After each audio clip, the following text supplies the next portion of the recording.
On March 28, it came to light that New York Senator Kirsten Gillibrand at the U.S. Senate Armed Services Committee hearing asked the Secretary of Defense Lloyd Austin why the UFO office that Kirsten Gillibrand is a prominent sponsor of with the new legislation, why this office has not received full funding.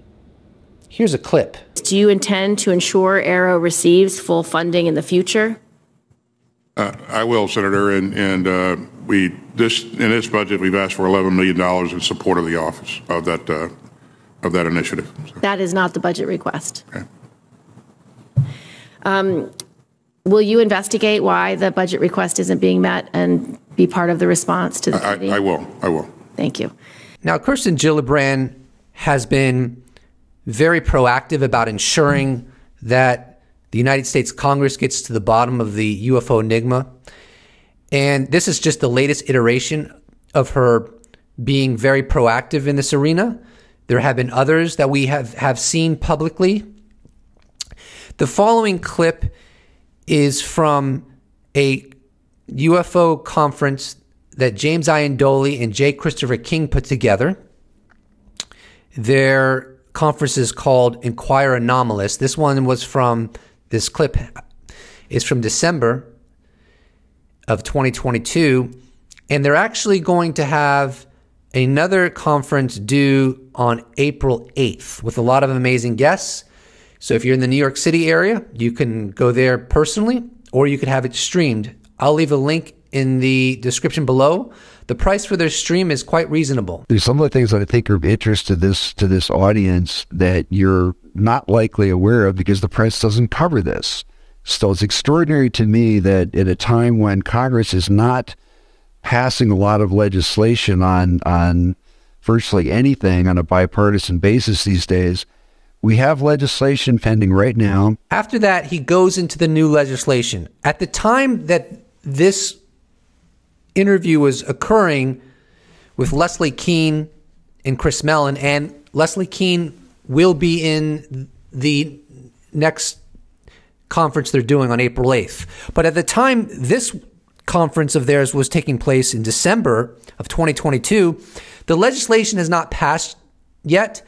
And what Chris Mellon is referencing is the groundbreaking legislation on UAP, and he goes into all of that. I'm not going to go into that now. I've covered it many times. I want to make this video relatively quick. But he talks about how it's bizarre that the media isn't giving adequate coverage to it. And even up until this point, I still don't think the media has covered it adequately. It is truly extraordinary legislation that passed and is going to lead to Congress demanding answers to what the U.S. government knows about UAP.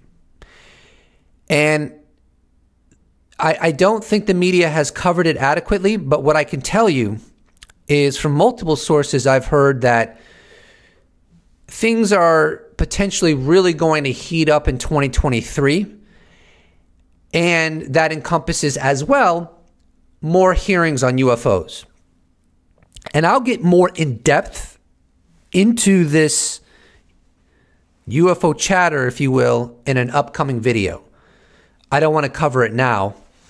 But once these hearings start getting underway, which are going to be extraordinary, and other potential developments occur, I do think the media will gradually start covering this much more intensely overall. That is the UFO subject. Now, this is an extraordinary sentiment by Chris Mellon, and it's something that I reflect on a lot. And that is the question of how is UFO disclosure going to impact civilization? Not just the United States, because disclosure is a worldwide development. By no means is it relegated to any singular nation or people of any ethnic, religious background, you name it. It's going to impact every human being on the planet, except for potentially uncontacted tribes in the Amazon and uncontacted tribes in other parts of the world. There will be the only people that I guess will not be impacted by the acknowledgement we're not alone and that our planet is being engaged by non-human intelligence. And if I'm being honest, I do think we will get disclosure. I don't think this is fantasy land. I really think we will get disclosure. And there will be a paradigm shift, and we'll all be alive to see it, hopefully. You never know what tomorrow brings, but my prayer is that everyone watching this now will be alive to see it, as well as your loved ones. Here's Chris Mellon going into how disclosure, assuming we get it. Chris Mellon is very objective. I tend to think he probably is highly confident that we're not alone and we're being engaged, but he's very careful with his wording, and I respect that. One of the things I think about a lot is what if we find this out? Is the net effect positive or negative? What if we find out, the answer could take various forms. What if we find out we're under observation and have been for a long time? And I've always been of the view that we should just fearlessly follow the facts wherever they go. And that if we don't do that, we become unmoored. We lose as a society, as a species, we become, we lose our way. That's what we have to do, is be faithful and follow the facts. But it would be massively disruptive, or potentially disruptive. My own view on that is, people don't ask me about it. I've written about this a little bit. I would like to believe it would have a net positive effect. I'm concerned that we're on a very dangerous trajectory internationally, on a potential collision course with Russia and or China, that the biggest challenges we face as a species, whether it's global warming, whether it's proliferation of weapons of mass destruction, whether it's artificial intelligence, whether it's the continued evolution of biotechnology and the fact that people in more and more disparate places can create more and more potentially lethal, contagious things. All those things, our survival, I think, long-term depends on unprecedented levels of collaboration. And when I try to think about things that could shake up the existing paradigm and cause humanity to rethink where we're at and what we're about and how we relate to one another, maybe this is something that could have that effect. That was a beautiful sentiment by Chris Mellon. And just to add slightly more to what he said, I perceive disclosure as the ultimate pattern interrupt. I learned the phrase pattern interrupt from the author Tony Robbins, motivational speaker. I haven't read his book, Awaken the Giant Within, in quite a long time, but it's quite an excellent book from what I recollect. And he just talks about how when you interrupt a pattern, maybe even in an over-the-top way, it can somehow create some sort of intervention in one's psychology, leading to different, better behavior. Now, I can't think of what's more over the top, frankly, than us as a civilization of 8 billion people learning collectively that not only are we not alone in the cosmos, but we're being engaged in our own biosphere by non-human intelligence. That, my friend, is disruption if I've ever heard it. But it's like, maybe that's what we need, son. You know what I'm saying? It's like the ultimate cosmic intervention, sir, ma'am, humanoid. You hear about interventions. Like if God forbid you have a family member or a friend that's addicted to drugs. One tactic you could use is doing an intervention and talking to them and trying to reason with them that they need to get help.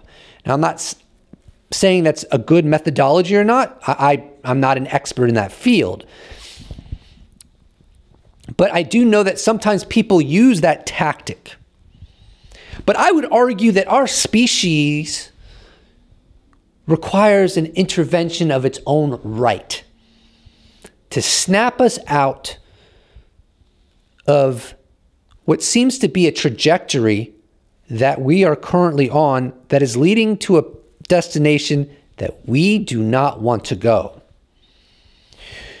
We need an intervention that will help awaken us, help us see reality through a different lens, help us to think in new ways, and hopefully be much more collaborative, as Chris Mellon spoke about, and find new solutions that maybe we haven't thought of before, and perceive our species in more of a oneness as opposed to differential. I don't know what the answer is, but considering the degree to which we're polluting this planet and nuclear proliferation and the persistent threat of the next world war, bring on disclosure, baby. I don't think it could make things worse in that capacity, frankly. I think it could only make things better. So this was kind of a quick video that I put together. I hope you enjoyed it. I wanted to get one more video out before this month's end. I will tell you this. I think my next video, depending upon what news emerges as we move forward, but I plan to make my next video a bona fide disclosure update for the month of April. And that will be a lot of fun. Those are really extensive and thorough. And I think there's a lot of information out there that I could thread together into a very compelling and cohesive whole. So please do not forget to subscribe, because I have a commitment going forward that I'm going to upload as much as I can muster. I really want to upload more, especially since it seems that we're likely to get a UFO hearing in the month of April. And I think 2023 is going to go down in history and is about to get more real than it already has. So prepare your soul for that. And please do not forget to subscribe. If you'd like to support this channel, you can check out my merch shop where I sell t-shirts. You could become a patron. You could become a YouTube member. You could give me a one-time donation. All those potentialities are in the description box below, or you could just slap a like on this bad boy, and I'll appreciate it so much. Thank you so much for watching. I look forward to seeing you in the next episode. Booyah. Special thanks to all patrons, YouTube members, those that have bought merch, those that have given me a one-time donation. I couldn't do without you. Thank you so much. See you in the next episode.